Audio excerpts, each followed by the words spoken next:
Yo, what's good, fam? Welcome back to the channel. Today we're about to dissect one of the coldest, most calculated diss tracks in hip-hop history. We're talking about Kendrick Lamar's 616 in LA. Yeah, somebody's lying. I can see the vibes on act. Oh shit! No! You getting on big act? Even he looking compromised. Let's peel the layers back. Ain't no Nigga, what? How am I compromised? Why you say fuck me for? Oh Lord, this nigga DJ Akademiks. Oh God, is Ak about to get cooked? Did I just hear the Drake dick rider get called out? And trust me, this joint is layered like your mama's Sunday lasagna. Before we even get into the bars, let's talk about the title itself. 616 in LA. Now on the surface, it's a timestamp, right? But Kendrick don't do nothing by accident. This man is operating on chess master levels while everybody else playing checkers. The timestamp references the exact moment this track dropped, but it's also a direct counter to Drake's 8 a.m. in Charlotte and 5 a.m. in Toronto series. Kendrick said, bet, I can do that too, but watch how I flip it. It's the ultimate power move, taking your opponent's format and making it hit different. Now let's get into these bars, and bruh, buckle up because we about to go deep. Remember when I picked up a pen, lyrics that I can trust. picked up a pen, lyrics that I can trust. He killing this shit. I'm still grooving to the beat. Yeah. Hell nah, he said I pick up a pen. Lyrics say you can trust. Basically, I rap my own shit. Timid soul, staring in the mirror, asking where I was from often. Timid soul, look in the mirror, asking where I was from. Nigga from Compton, man, he's not to be fucked with. Right off the rip, Kendrick takes us back to his origin story. He's talking about that pivotal moment when he realized his superpower wasn't in the streets, it wasn't in no material possessions, it was in his time to string words together and create poetry that cuts through the noise. The pen has always been Kendrick's weapon of choice. This ain't new for him. Throughout his whole discography, he's been referencing writing as his form of warfare. On Euphoria, he said, "Keep making me dance, waving my hand and it won't be no threat." Basically saying his hand movements while writing are more dangerous than any physical altercation.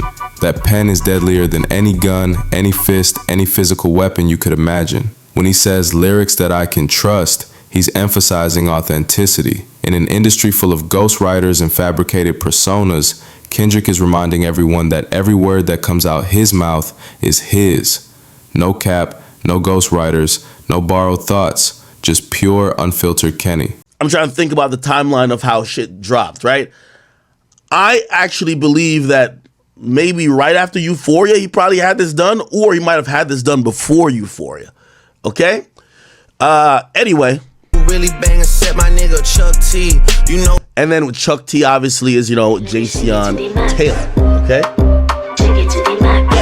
Timid soul stare in the mirror, asking where I was from often. Now this line hits different when you really sit with it. Kendrick's describing that classic hero's journey moment, the identity crisis. He's looking in the mirror, seeing this gift he's been given, but also wrestling with the weight of it. Where I was from ain't just about Compton geographically. Nah, it's deeper than that. He's questioning his purpose, his place in the grand scheme, what this power means for him spiritually and mentally.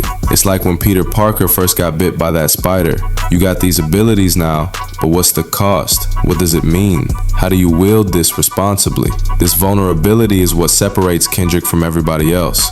Most rappers would never admit to having moments of doubt, moments of fear. But Kenny, he puts it all on wax because that's what makes him relatable.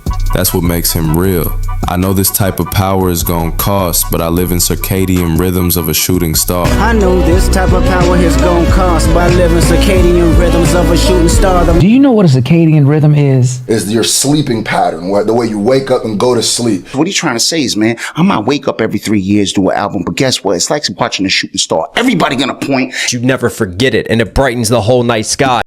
Yo, now we getting into the multi-layered wordplay that makes Kendrick the king of this rap thing. Let's break this down piece by piece because there's so much happening here. First off, this type of power is gonna cost. Kendrick's acknowledging the price of greatness. He already explored this theme heavily on his 2022 album, Mr. Morale and the Big Steppers, particularly on the track Crown, where he sang about how heavy the head is that wears the crown. There's always a sacrifice when you're at the top. Loss of privacy, loss of normalcy, relationships get complicated, trust becomes a luxury you can't afford. But then he flips it with, I live in circadian rhythms of a shooting star. And bruh, this is genius on multiple levels. On the surface level, a circadian rhythm is your body's natural 24-hour cycle, your internal clock that tells you when to sleep, when to wake up. Shooting stars, meteors, comets, they follow predictable patterns too. Annual cycles we can track and anticipate. But peep the layers. Kendrick himself is a star, a celebrity who shot up into mainstream success with the rhythm of his music. He's literally a shooting star in the hip-hop cosmos. Remember on God from his Damn album, he said, "Ever since a young man, all I want to be was a gunman. Shooting up the charts, better run, man." Same wordplay, different context. But wait, there's more. This could also be a shot at Drake. The star could reference Drake as a celebrity, and shooting could mean shooting disses. Kendrick might be saying he lives rent-free in Drake's head so much that Drake dreams about him during his circadian rhythm, during his sleep cycle. That's crazy levels of psychological warfare right there. And if you remember earlier in the verse, Kendrick mentions jumping between planets, which is literally what a shooting star appears to do as it streaks across the sky. Everything connects. Everything has purpose.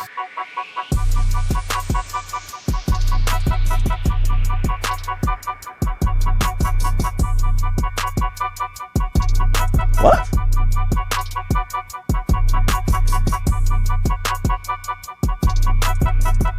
Are y'all trolling me? Kendrick did not drop, bro. Not again, bro.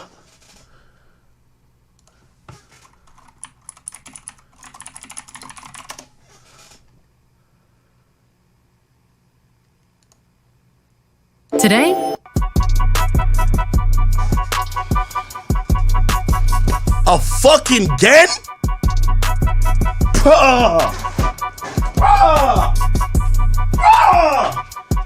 It's like this nigga's in my chat. It's like he's watching my stream.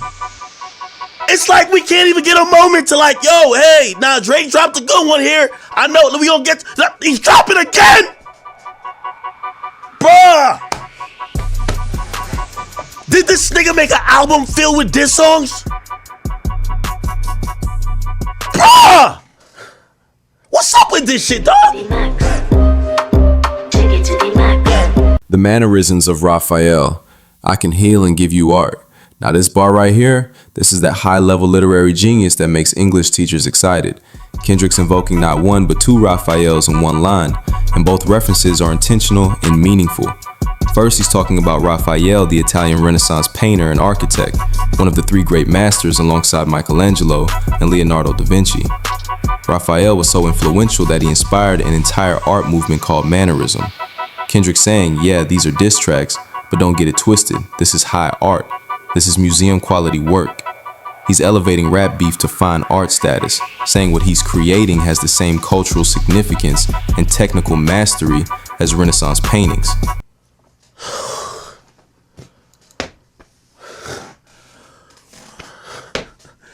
What in the fuck is going on?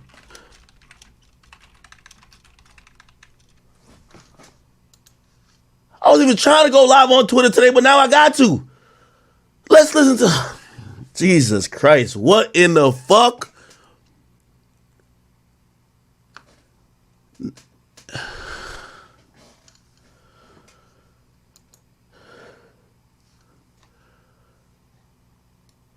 Bro, I'm in the middle of a fucking lyric breakdown of Drake shit and trying to show y'all we were gonna fact check shit, give the proper credit, and this motherfucker drops again?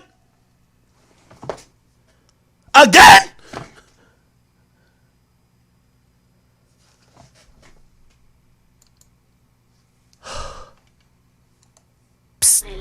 I see that, baby. Shake it to the max. That's the level of excellence he's operating on. But then there's the second Raphael, the archangel from Christianity, Judaism, and Islam. The name Rapha literally means healing in Hebrew. This angel is known as a healer, a protector, a god. Earlier in the track, Kendrick mentions 3 angels watching over him, and he references angels in his Family Ties verse too. So when he says, I can heal and give you art, he's positioning himself as both an artist and a spiritual healer. He's suggesting that these disses aren't coming from a place of pure malice. They're corrective, they're medicine. Bitter medicine that Drake needs to take. Teach him, heal him through this process, even if it hurts. That's some profound stuff right there. He's saying, I'm not just trying to destroy you, I'm trying to heal you, to give you vision you currently lack. But the industry's cooked as I pick the carcass apart. The mannerisms of Raphael, I can heal and give you art, but the industry's cooked as I pick the carcass apart. But also Raphael, the Italian artist and painter, right? So he's giving you art at the same time. That nigga just said he Raphael. If you familiar with the Bible, Raphael was an archangel. He's saying he can do both. This is his tailor-made. This is Kendrick's tailor-made. Kendrick's coming for the entire music industry here, not just Drake. Remember on Tailor Made Freestyle, Drake tried to frame Kendrick as an industry puppet, saying, hate all you corporate industry puppets, I'm not in the mood. I love it when you niggas talk loose like I'm not in the room. Kendrick already addressed this on Euphoria when he said, whoever that's finging with him, F you niggas, and fuck the industry too. He made it clear he's not beholden to no label, no executives, no corporate interests. But here, he's going even further. He's comparing the music industry to a dead animal, a carcass that's already cooked, already expired. And he's the coroner, the forensic expert, picking it apart to show everyone what really happened, how it died, what killed it. This imagery is visceral and intentional. He's saying the industry has been dead, has been corrupt, has been compromised, and he's exposing all of it. He's not just going after Drake, he's going after everyone who's been complicit in maintaining these fake narratives, these manufactured beefs, these corporate puppet strings.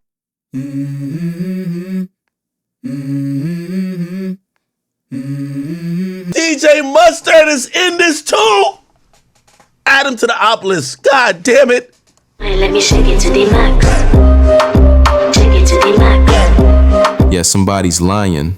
I can see the vibes on Ak. Even he looking compromised. Let's peel the layers back. Okay, now we're really in it. Kendrick's calling out DJ Akademiks directly, and this is where it gets nuclear. This line is a triple entendre, and we need to break down every single layer because it's absolutely devastating. Yeah, somebody's lying. I can see the vibes on Ak. Oh shit! No! You getting on Big Act? Even he looking compromised. Let's peel the layers back. Ain't no... Nigga, what? How am I compromised? Why you say fuck me for? Oh Lord, this nigga Akademiks. Oh God, is Ak about to get cooked? Did I just hear the Drake dick rider get called out? But that's legendary for him. Akademiks finna have a field day. You know he love when he get mentioned, boy. I know he gonna call this song trash. For those who don't know, DJ Akademiks, also known as Ak, is one of the biggest hip-hop media personalities. He's got a massive platform on YouTube, Rumble, Spotify podcast, all of that. And he's been tight with Drake for years, like really tight, to the point where during his whole beef, it became obvious that Akademiks was essentially Drake's mouthpiece. During the beef, Ak kept claiming he was unbiased, but come on fam, we all saw through that. He was clearly Team Drake from the jump. Drake even sampled Akademiks' live stream reaction in push-ups where Ak was mocking Kendrick's Family Ties bars. What top 5 you smoking on, Kendrick? After push-ups dropped, Akademiks was on his streams counting down the days, putting pressure on Kendrick to respond, basically acting as Drake's hype man, talking big, acting like Drake was untouchable, like Kendrick couldn't possibly match that energy. But then when Euphoria dropped, man, the look on Ak's face was priceless. Dude was visibly shook, like you could see it in his eyes. The realization hit him that Kendrick wasn't playing games. The internet went crazy mocking him, and suddenly, people started counting down the days until Drake responded. The tables turned quick. Now here's where Kendrick's genius really shines through, because Compromised works on 3 different levels.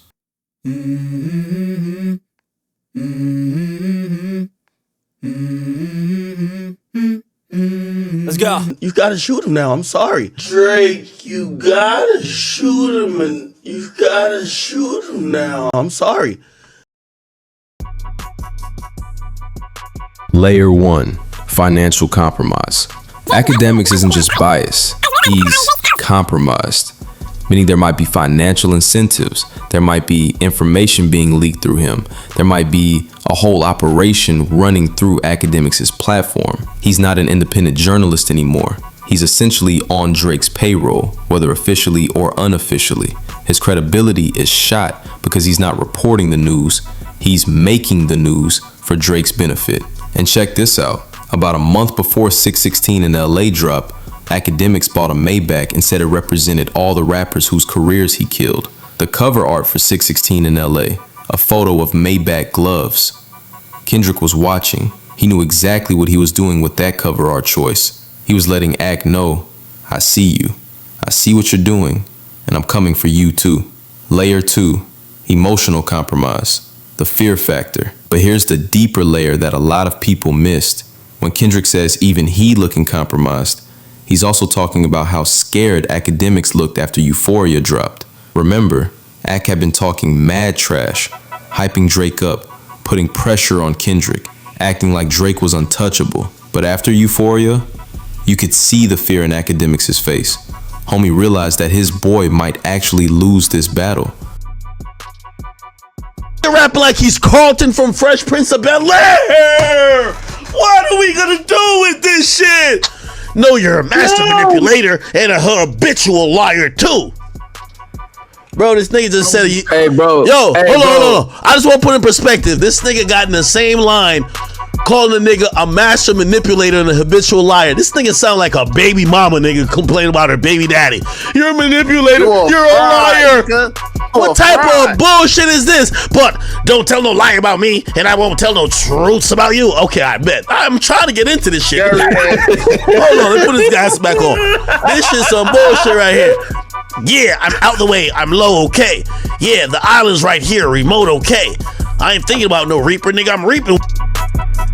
Them superpowers getting neutralized. I can only watch in silence. The famous actor we once knew is looking paranoid and now spiraling. What the fuck? Nigga, I don't got no energy to it, nigga. No pop.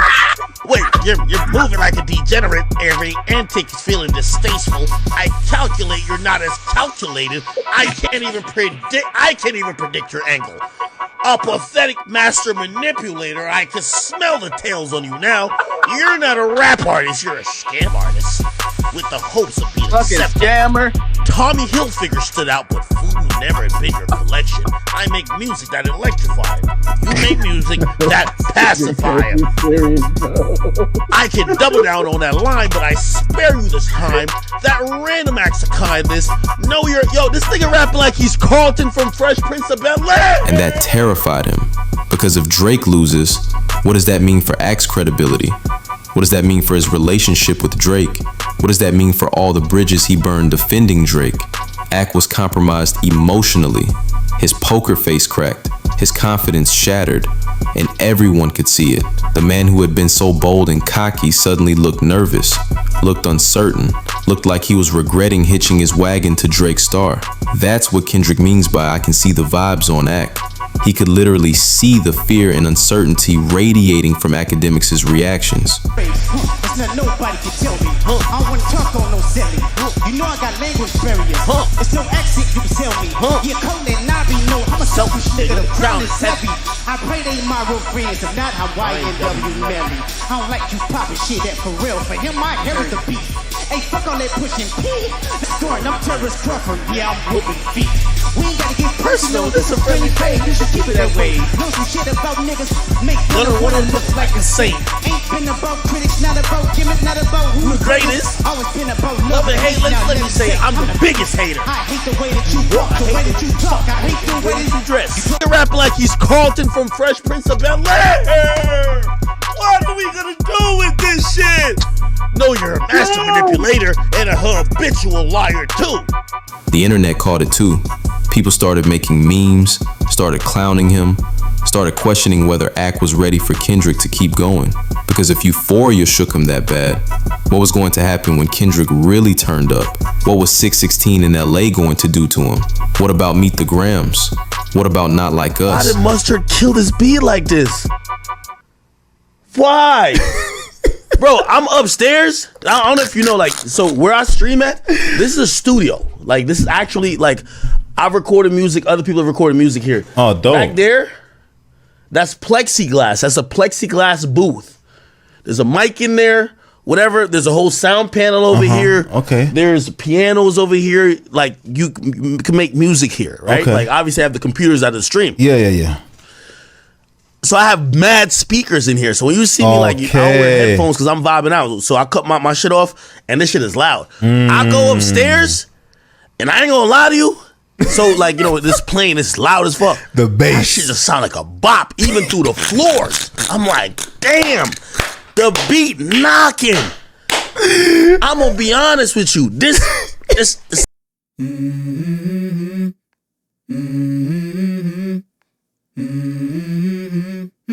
Let's go.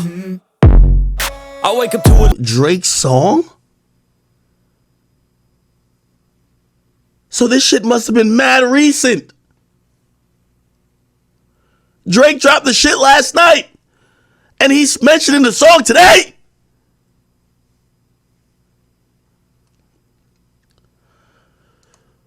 Dollars, no, you not a colleague, you a fucking colonizer. Take it to the max. I'm running from the top.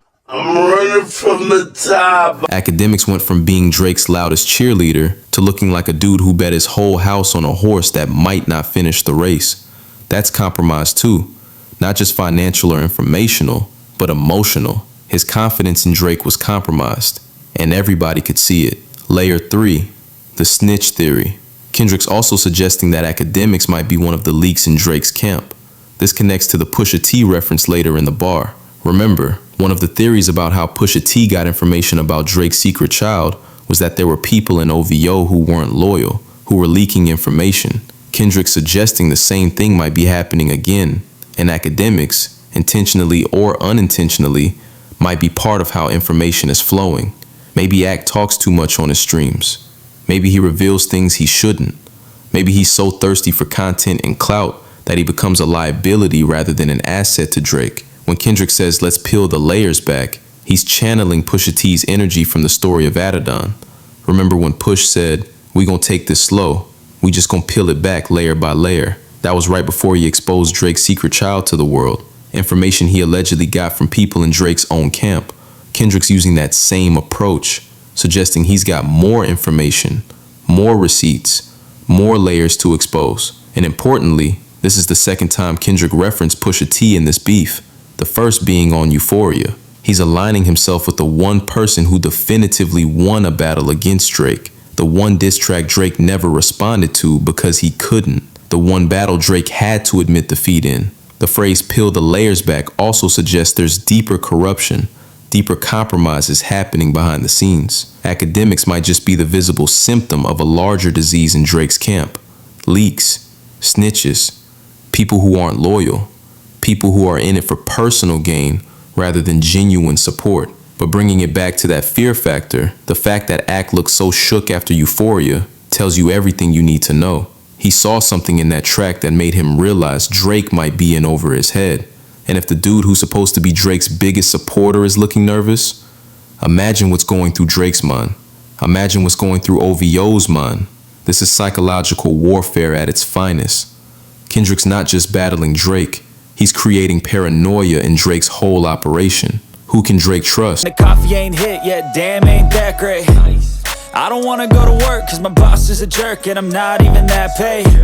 I need a change in my life cause I don't feel alive and there's nothing that makes me happy. Hold my beer for a minute, I'm about to quit my job, cash in for a ticket. I'm going on a trip and I don't plan to visit. I'm gonna stay there till I feel emotionally, who's scared, who's having second thoughts. That's the kind of mental game that destroys organizations from within. And by calling out Akademiks specifically, Kendrick's doing something brilliant. He's making Drake question his relationship with his biggest media ally. Every time Ak says something now, Drake's going to wonder, is he really on my side?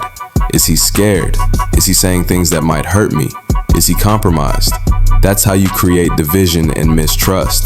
The beauty of this line is that no matter which interpretation you choose, financial compromise, emotional compromise, or informational compromise, they all work and they all hurt.